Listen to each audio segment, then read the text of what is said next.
Consider a weak acid HA whose initial concentration is C.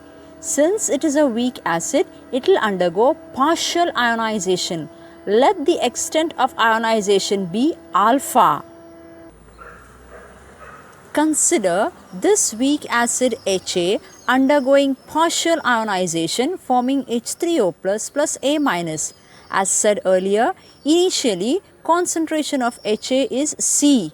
After a certain time, concentration of HA decreases and it is minus C alpha. Similarly, concentration of H3O plus and A minus increases to plus C alpha plus C alpha.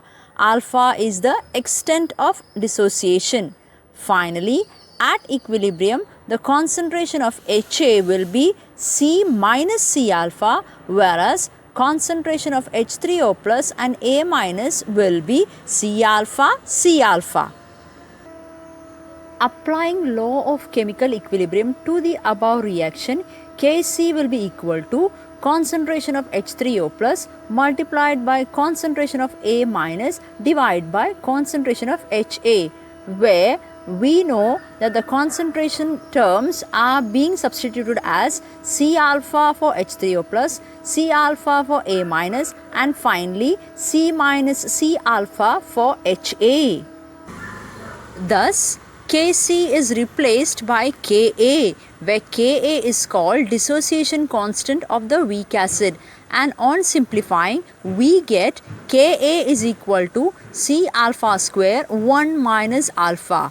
This Ka or dissociation constant of a weak acid is a measure of the strength of the acid. That is, larger is the value of Ka, stronger is the acid. Similarly, we can also write Kb, where Kb is dissociation constant of a weak base. Next topic, relation between Ka and Kb. Consider a weak base NH3 undergoing ionization forming NH4 plus OH minus. Thus, Kb will be equal to concentration of NH4 plus multiplied by concentration of OH minus divided by concentration of NH3. Now consider a weak acid NH4 plus undergoing ionization forming NH3 plus H3O plus. Here Ka will be equal to concentration of NH3 multiplied by concentration of H3O plus divided by concentration of NH4 plus.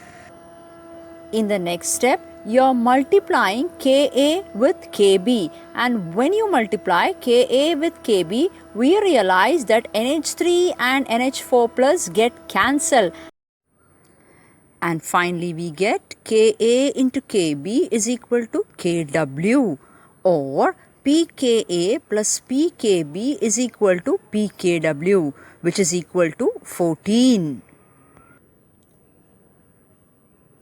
HCl is called a monobasic acid because it has only one replaceable proton. However, H2SO4 is a dibasic acid because of the presence of two replaceable protons. Thus, it undergoes ionization in two steps where both the protons are lost in different steps having two ionization constant Ka1 and Ka2. Similarly, H3PO4 is a tribasic acid because of the presence of three ionizable protons.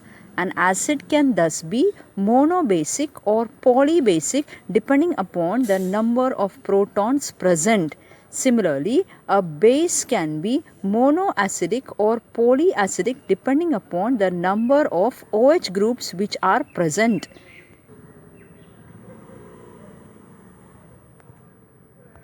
It has been found that higher order ionization constant Ka2, Ka3 are having smaller values than the lower order ionization constant Ka1 because it is difficult to remove a proton from a negatively charged species. Acidic strength depends on the polarity, that is, the bond between H and A. If that bond is strong, then the acid is weak. However, if the bond between H and A is weak, it is easy to lose a proton and thus the acid will be strong. Consider the ionization of acetic acid CH3COH forming CH3CO- and H+. To this, we add sodium acetate CH3COONa which undergoes ionization forming CH3CO- plus Na+. We have increased the concentration of acetate by adding an electrolyte CH3COONa.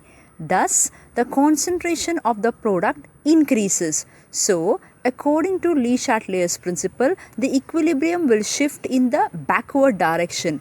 This is called common ion effect. Thus, common ion effect can be defined as a shift in the equilibrium on adding a substance that provides more of an ionic species already present in the dissociation equilibrium. Thus, common ion effect is based on Le Chatelier's principle.